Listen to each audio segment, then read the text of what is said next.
Domingo, 7 de outubro do ano 2001.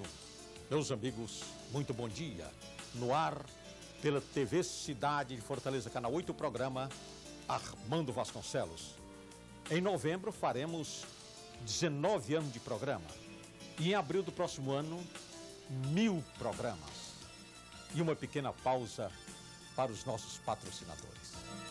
Todos no cinema, todos na escola, todos é gostoso pra comer a qualquer hora. Todos, você tem que provar. Tem sabor de queijo e sabor tropical, produzido com batata, é gostoso e natural. Todos no elogio, em frente à TV, em qualquer lugar é gostoso de comer. Todes é Richester, não tente resistir. Balreis, a marca do homem moderno. Elegância não tem idade. Balreis, aluguel de roupas. Avenida Santos Dumont, 3765. Fone 267-3011. Atenção! Atenção para mais uma promoção bem que é grátis insinuante. Na compra dessa linda TV LG de 29 polegadas, por apenas 87. Eu disse 87 mensais sem entrada. O que é que vem de graça, Ivete? Essa é a melhor parte. Você leva de graça esse REC massa. É a semana do maior bota-fora de televisores da cidade. Não perca! Insinuante. Aqui você manda. Eric talvez não saiba, mas seu avô tem um problema auditivo. Pelo menos ele tinha, até conhecer os aparelhos 100% digitais da Oticom. Os aparelhos digitais têm 7 bandas de frequências que permitem você ouvir uma grande variedade de sons. Ter um problema auditivo todos os dias é uma batalha, eu sei. Então peça ajuda. Acredite, não poder ouvir é muito pior do que usar um minúsculo aparelho auditivo como este. Digifocus 2 e Ergo da Oticom Centro Auditivo Telex. Ouça a vida com qualidade digital. Meus amigos, dizem que livro é cultura. O livro, revista, deixa ser revista série e livro sério. É cultura. Então, nosso programa hoje é, por excelência, um programa de cultura. E eu recebo 4 convidados especiais. A partir da direita, o Francisco Castro Souza, o deputado Arthur Bruno, o reitor Aristides Braga da Gama Filho e o jornalista Luiz Sérgio Santos. Meus amigos, e vamos iniciar a nossa conversação com o Aristides Braga. Aliás, professor, reitor da Faculdade Gama Filho, Aristides Braga. Mas é que ele é rotariano, é companheiro de rota, então eu me permito chamar de Aristides Braga. Aristides, você vai lançar esse livro, Cultura Brasileira, na próxima quinta-feira, dia 11. Verdade? Exatamente, Armando. É com muita alegria que eu estou aqui atendendo o seu convite. E realmente no dia 11 lançaremos Cultura Brasileira no Ideal Clube. No Ideal, e quem vai saudar? Às 19h30. Quem vai saudar não, apresentar a obra e o autor. A obra será apresentada pelo presidente da PESC, né, Associação dos Professores de Ensino Superior do Ceará, professor Aricidor. Eu quero dizer que eu conheço o Aristides Braga desde os tempos em que ele foi secretário municipal de Finanças. Correto.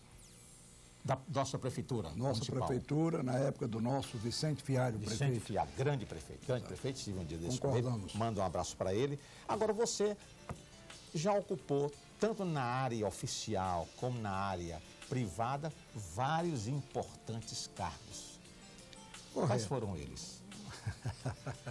Ô Armando, realmente Deus tem sido muito pródigo comigo e me tem ofertado desafios sucessivos. Eu fui do setor público do Ceará, secretário de Finanças, secretário de Planejamento do governo de César Calles.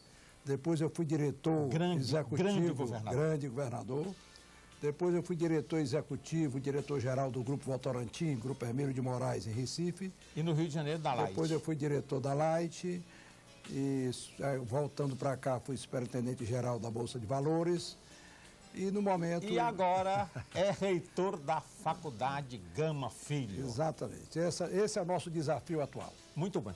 Antes de falar no livro, sobre o que contém, sobre o que é esse livro, Cultura Brasileira, já se vislumbra do que se trata. Mas, e a Gama Filho?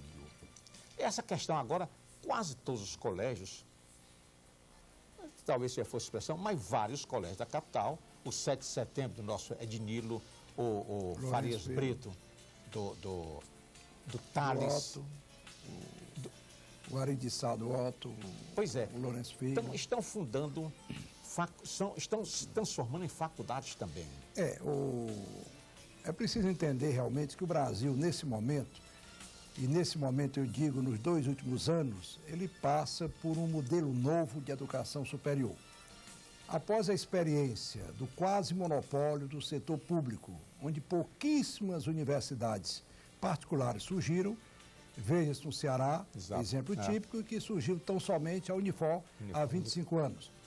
Então, realmente existia um monopólio do setor público. Por razões próprias do momento, o setor público não tem tido condições de absorver toda a demanda que lhe chega às portas. E que aumenta de ano para ano. De ano para ano. Para se ter uma ideia, basta se ver que no Ceará, anualmente, em torno de 35 mil jovens concluem o 2º grau. Portanto, estão aptos legalmente a entrar em uma universidade.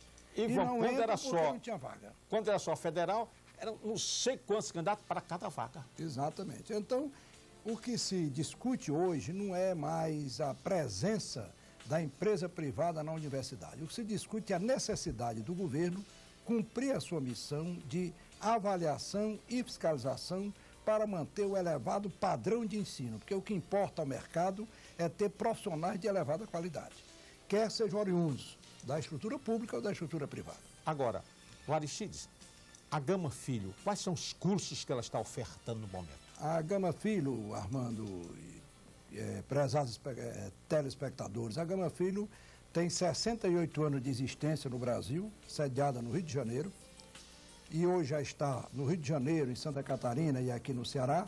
E aqui no Ceará nós já oferecemos vários cursos de graduação, quais sejam administração, ciência da computação, ciências contábeis, letras, e oferecemos mais 19 cursos sequenciais, e aqui eu quero me referir a esses cursos, porque foi um curso criado em 1996 pela LDB, e esses cursos realmente são cursos de nível superior, de curta duração, são cursos em que apenas em 2 anos o profissional adquire o nível superior, porém não adquire a graduação.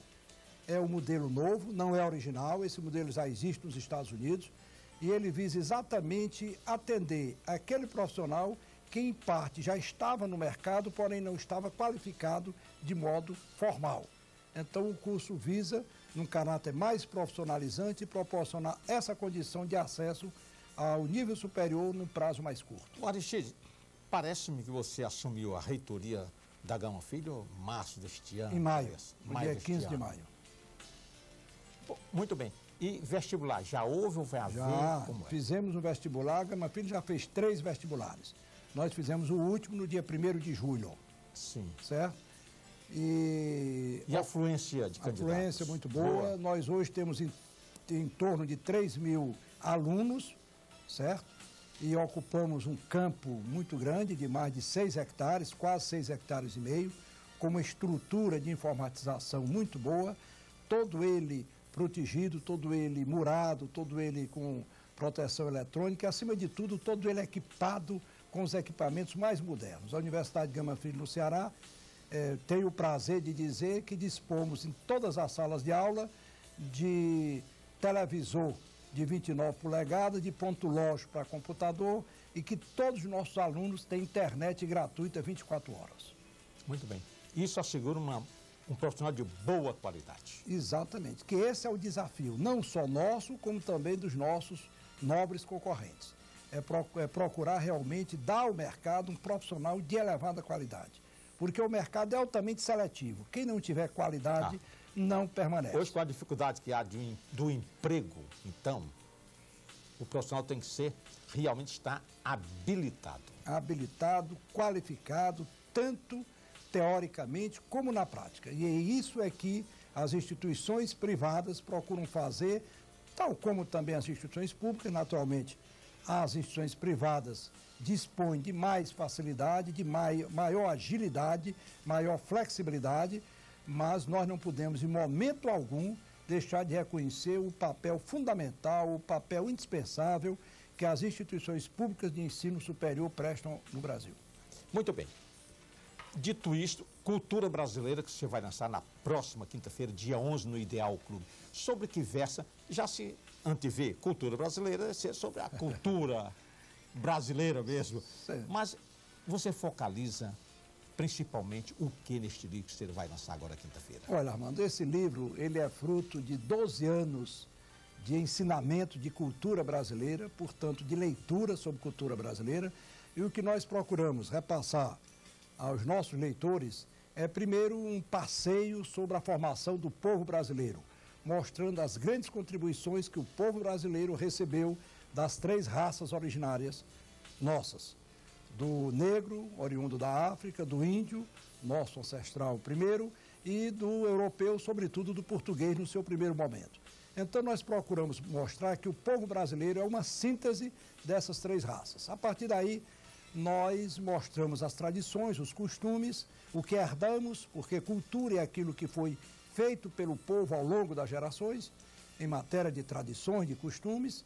Depois eu faço também uma exposição muito detalhada sobre os grandes movimentos sócio-rural religiosos que o Nordeste viveu, como Padre Cícero, como Lampião, como Antônio Conselheiro, como Beato Zé Lourenço, na Revolta do Caldeirão, para que as gerações atuais conheçam que realmente os problemas de estrutura fundiária, problema de estrutura agrária do Nordeste, eles vêm desde a sua formação. E eles realmente eclodiram em movimentos, muitas vezes rebeldes, e nós procuramos mostrar isso, procurando mostrar a contribuição de cada movimento desse na formação do povo nordestino. O Aristides, a pergunta é de Algibeira. Você é a favor ou contra a beatificação do padre Cícero Romão, do meu padim, Cícero Romão Batista? O padim Cícero, não adianta se discutir se ele é ou não é santo. Porque ele cometeu Ele é santo porque assim a comunidade o considera desde 1934. Basta se dizer que Padre Cícero, falecido em 1934, e desde o final do século passado, criou uma cidade que se dizia, quando ele morresse, ia desaparecer, Juazeiro do Norte, continua crescendo. E a cada ano, Padre Cícero leva milhares e milhares de pessoas a Juazeiro. Realmente a discussão... E algumas dessas pessoas ficam morando em Juazeiro, por exemplo. Exatamente, exatamente. A devoção, para mim, em termos muito simples, é o seguinte, que Padre Cícero teve uma inteligência superior à média dos homens, não há nenhuma dúvida. Que Padre Cícero era um homem inteligentíssimo, também não há dúvida. Ele era mais político ou mais sacerdote? Ele foi os dois. Ele foi um político muito habilidoso, inclusive quando derrubou o governo do estado do Ceará, e quando realmente restaurou aqui a dinastia dos Ascioli, que eu mostro aqui no meu livro, e também era um religioso reconhecido por milhares e milhares, virtuosíssimo, inclusive teve chance de produzir patrimônio e não o fez, de forma que não há a negar no Padre Cícero a tônica da inteligência e a tônica da religiosidade. Se chega à santidade, eu não faço julgamento. E diz que o pecado que ele cometeu foi da desobediência. Ora, isso é um pecado venialíssimo. Olha, e a desobediência que o Padre Cícero cometeu, ou ele cometia ou ele desaparecia. Porque a igreja convocou o Padre Cícero para negar a essência do trabalho dele. Então ele simplesmente disse, não, entre o meu trabalho, que segundo ele havia um milagre lá na Beata, né? Eu também cito no meu livro, então esse meu trabalho, e entre esse relatório produzido pelos colegas, eu prefiro ficar com o meu trabalho. Doutor José Aristides Braga, é verdade que Lampião só entrava no Ceará se fosse com a autorização prévia do Padre Cícero Romão Batista? Olha, o Lampião era indiscutivelmente um devoto e um protegido do Padre Cícero. E, graças a isso, o Lampião realmente não causou estripulia no Ceará. Pelo contrário, quando o Lampião se via perseguido pelos outros estados, sobretudo Pernambuco, Via se Alagoas, proteger. ele via se proteger no Ceará. Isso é fato histórico também. Como também é fato histórico que quando o Lampião foi convidado, também o nosso livro relata, foi convidado a atacar a coluna Prestes, certo? E recebeu para isso armamentos do grupo do Padre Cícero, ele se negou a atacar. E, sabendo da valentia natural do Lampião e do seu grupo, certo, não se pode atribuir isso a nenhum sintoma de covardia. É melhor realmente aceitar essa história e dizer que o Lampião, em parte, acreditava nas causas que, em parte, acreditava a coluna Prestes. Ou seja, era necessário realmente enfrentar a estrutura dominante agrária, e essa estrutura dominante era realmente escravocrata. Não havia liberdade nos campos para o homem do campo. Bom, na segunda volta eu conversarei novamente Muito bem, com o prezado muito amigo, obrigado. porque agora eu quero ouvir a palavra sempre erudita daquele que diz que educar é preciso. O deputado Arthur Bruno, por sinal, o Arthur Bruno, você já é o melhor parlamentar 3 anos seguidos?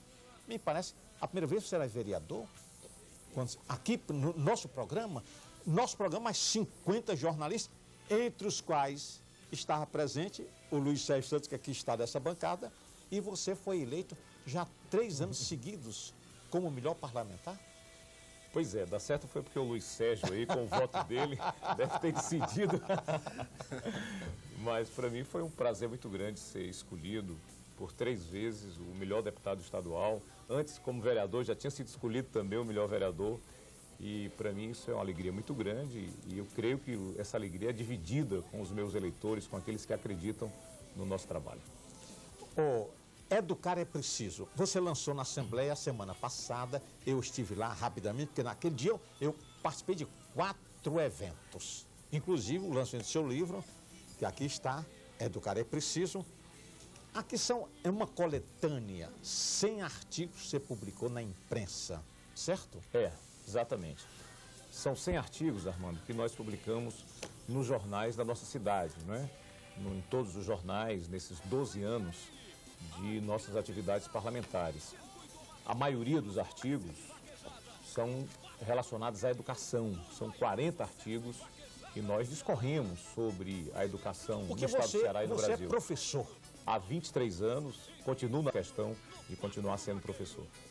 Você almeja o quê? Ser o quê? É governador do estado, senador, o que é? Eu acho que é governador do estado.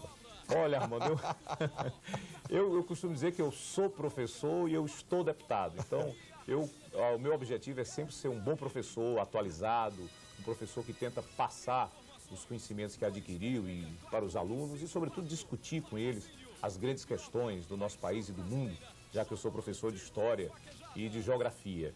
Agora, se eu tiver a oportunidade de ter um cargo executivo, eu gostaria muito. Sobretudo, eu tenho um sonho. Eu acho que todo político sonha em governar a cidade que vive, claro, não é? Claro. Então, eu tenho esse sonho. Não sei se terei condições, porque você sabe que uma eleição majoritária, uma eleição para prefeito, para governador, para presidente, depende de muitas injunções, depende de alianças políticas, depende muito do momento, da conjuntura. Agora, eu não posso deixar de reconhecer que o meu grande sonho político, já fui vereador 2 vezes, deputado pela 2ª vez, mas o meu grande sonho é um dia ter a oportunidade de administrar a nossa cidade, que é a cidade onde eu vivo, a cidade onde eu tenho 90% dos votos. Eu praticamente sou eleito por Fortaleza, então eu gosto muito dessa cidade, nasci aqui e tenho uma vontade muito grande de ajudá-la a resolver os seus problemas. Arthur Bruno, eu abro aqui, nesta página, tem o artigo 45, voto aos 16 anos.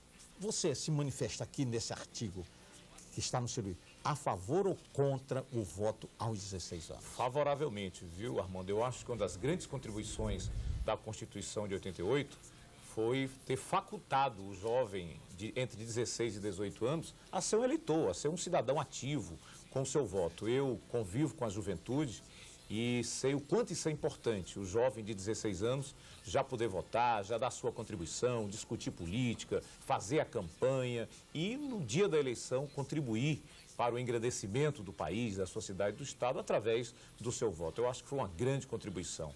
Penso que nós temos que fazer ainda a reforma política. Eu defendo o voto facultativo, acho que o voto obrigatório já deveria ter sido superado, precisamos de fidelidade partidária, enfim, há uma série de necessidades ainda. Fidelidade partidária. Dia 5, transcorrido meada da semana passada, nós vimos quantos políticos mudaram de partido. Dizem até que político muda de partido como uma pessoa muda de camisa. Que história é essa?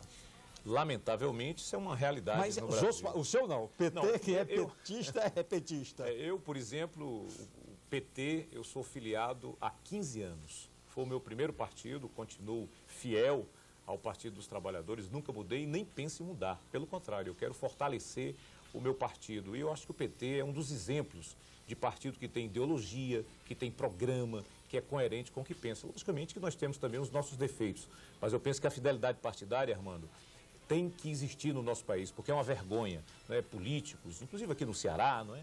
Que mudam de uma hora para outra. Você sai de um partido de direita para um partido de esquerda, de centro, não é? Desrespeitando totalmente a ideologia, programas partidários. Eu acho isso lamentável. Portanto, eu penso e defendo, nosso partido defende, não é, que o instrumento da fidelidade partidária seja realmente aprovado e possa constar também na nossa Constituição.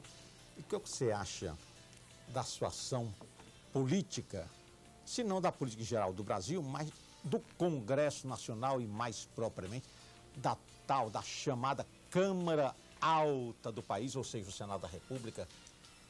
E me diga, se você for capaz, o que no ano passado e neste ano o Congresso produziu em favor do povo e da nação? Armando, não é só o Congresso. As câmaras municipais, as assembleias legislativas... Precisam produzir mais. Produzem muito pouco. Precisam agir com mais seriedade. O papel do parlamento basicamente seria três, não é? O parlamentar ele tem que elaborar leis, fiscalizar o poder executivo e ser porta-voz da sociedade. Se nós prestarmos bem atenção, nós vamos observar que essa fiscalização é muito mal feita, é muito precária. A começar pelas câmaras municipais. Os vereadores não fiscalizam os prefeitos, com raras exceções. Da mesma forma, os deputados estaduais e também no Congresso Nacional. Hoje, o Poder Legislativo está manietado. Na verdade, quem legisla, quem elabora as principais leis, é o Poder Executivo.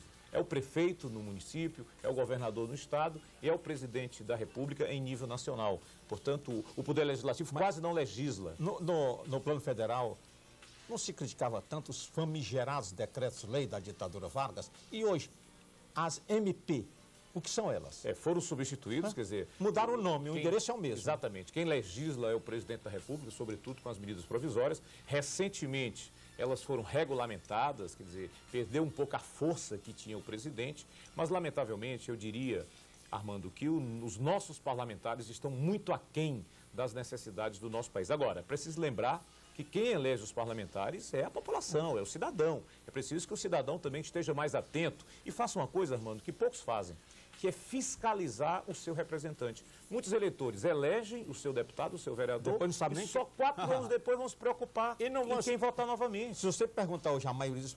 Você votou em quem nas últimas eleições para deputado federal, estadual? Ele não sabe mais. Pois é. Então, eu acho que são duas vias. É preciso que o parlamentar preste contas do seu mandato, com frequência, reúna os seus eleitores. Né? Hoje aí, com a internet, com os meios de comunicação modernos, nós podemos prestar contas aos nossos eleitores. Assim também é necessário que os eleitores fiscalizem, cobrem dos seus parlamentares. Político age sob pressão, ligue para o seu parlamentar, mande uma carta, preste atenção como é que ele está votando, como é que ele está apresentando os projetos de lei, quais são os pronunciamentos que ele está fazendo no parlamento. Isso é fundamental para o aperfeiçoamento da democracia no nosso país.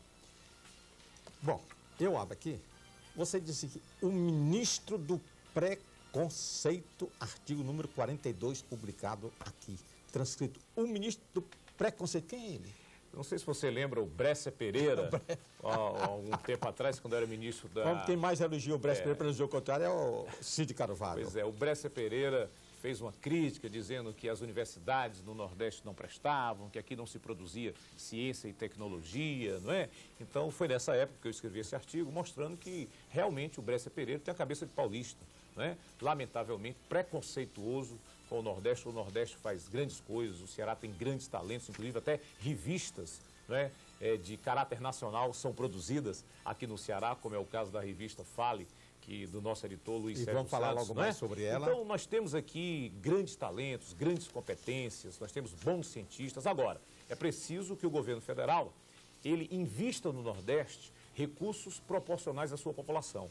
Nós temos 30% da população no Nordeste, Armando, né? E o orçamento nacional, ele não é proporcional à nossa população. É por isso que o Nordeste continua pobre. Logicamente que tem também, né, as nossas elites nordestinas, as elites cearenses também não trabalham para o desenvolvimento, para superar o nosso atraso, a nossa pobreza, não investem prioritariamente recursos na educação, na ciência e na tecnologia. Mas isso faz parte de um quadro nacional de preconceito, de elitismo, e na época eu fiz esse artigo criticando o Brescia Pereira, fizemos na época um pronunciamento na Assembleia mostrando justamente isso. Se der condições ao Nordeste, se investirmos em educação, se priorizarmos, né, as áreas sociais, nós temos condição de superar esse nosso atraso, esse subdesenvolvimento.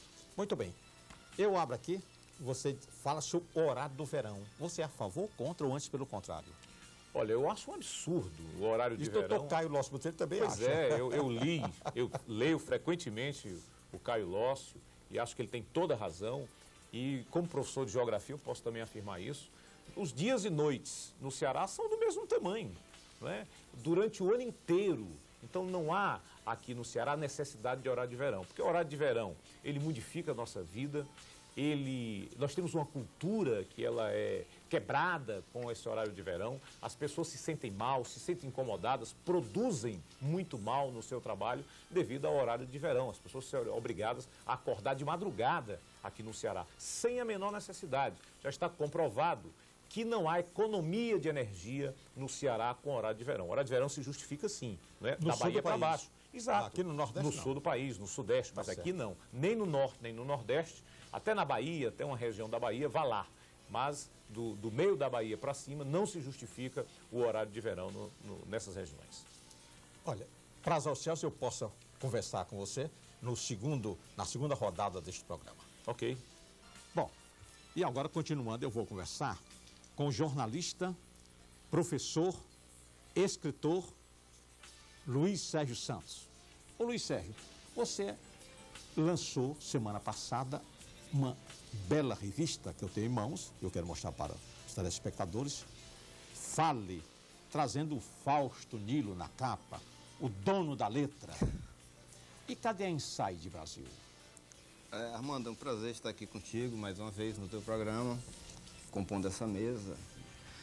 Sobre a Inside, nós fundamos a Inside há 4 anos e meio, e a revista teve, durante esse período, uma travessia de crescimento, nós ganhamos know-how, mas num determinado momento nós constituímos uma sociedade e caminhamos com essa sociedade durante 2 anos e nesse momento resolvemos partir para uma carreira solo. E ao tomar essa decisão, nós imaginamos que seria melhor, mais adequado, criar um produto novo, formatar um produto novo e abrir mão da nossa parte societária na composição da Inside, que foi o que aconteceu. E agora toda a nossa energia está voltada para o lançamento desse novo produto, para o posicionamento, para a construção da marca. E de quem foi o título? Fale. Lembra muito? Veja, isto é, fale. Então, hoje todos querem falar, dizer o que pensam. E aqui você usou um título que vai pegar, Fale, o nome da revista. Esse título é um título coletivo, né, do grupo original, porque o grupo que estava comigo no Inside migrou todo comigo para Fale, e a partir de várias sessões de reuniões nós chegamos a esse título. E tínhamos um grande temor, porque a nossa ideia era buscar um título simples, comunicativo, afirmativo e da língua portuguesa, porque nós tínhamos um problema grave com a Inside, que as pessoas tinham dificuldade, algumas pessoas de um certo nível cultural tinham dificuldade em pronunciar o nome, né? Aí o recall baixava muito, né? E quando nós chegamos a esse fale afirmativo, com exclamação inclusive, o passo seguinte foi muito curioso, porque isso causou um estresse enorme, porque como o nome é muito óbvio, nós imaginávamos que esse nome, essa marca estaria registrada no Instituto Nacional de Propriedade Industrial. E não estava, não? E não estava. E não estava. Sorte sua. E foi uma grande felicidade quando nós conseguimos o registro, quer dizer, iniciamos o processo de registro já há 2 meses e meio. E eu considero realmente a marca muito boa e de muita felicidade, que ninguém antes tinha tido essa ideia, que é mais ou menos um ovo de Colombo, porque é muito óbvio, é muito simples. Será mensal essa Mensal. revista? Foi lançada semana passada lá no livro técnico, na Dragão do Mar. Exato. Com uma entrevista de capa com o grande Fausto Nilo. Que eu quero aproveitar e mandar um abraço para ele, porque realmente ele é o dono da letra, compositor. Ele é compositor e arquiteto. Sim. De primeira água. As letras dele são notáveis. Verdade. E a escolha do Fausto para a capa já sinaliza um pouco com a postura editorial da revista, que é uma revista feita no Nordeste, com viés de Nordeste, sem nenhum preconceito com o Brasil, obviamente, mas com viés de Nordeste. Mas com a categoria, a qualidade de revistas do sul do país. Assim, nós acreditamos que para você ser competitivo, e nós temos grandes pretensões, e somos utópicos até, porque esse mercado editorial no Brasil é controlado por gigantes, tem grandes editoras que têm quase que o domínio do mercado, mas nós, ao longo dessa experiência,